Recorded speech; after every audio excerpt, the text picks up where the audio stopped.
ગઈકાલે વીએમસીની વિવિધ પરીક્ષા હોય મોટી સંખ્યામાં પરીક્ષાર્થીઓનો ઘસારો હતો। વડોદરા સેન્ટ્રલ બસ ડેપો પર મહિલા સુરક્ષા કર્મીએ કોઈક કારણોસર મુસાફર સાથે ઉદ્ધતાઈભર્યું વર્તન કર્યું અને કહ્યું કે એકવાર વિડીયોમાં બોલીશ કે સરકારી નોકરી છે તો ઘર ભેગો થઈ જઈશ, મારો બાપો પોલીસમાં છે।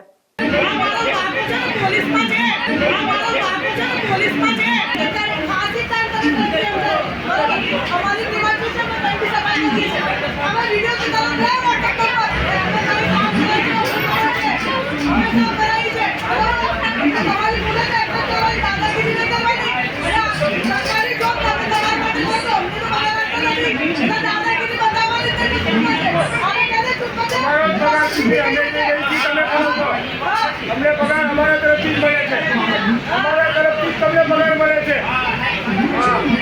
અમે અમારા એક છો એક વિડિયોમાં બોલી દઉં સરકારી જોબ અરે બેકો કહી છે આ મારો બાપ છે પોલીસમાં છે, આ મારો બાપ છે પોલીસમાં છે।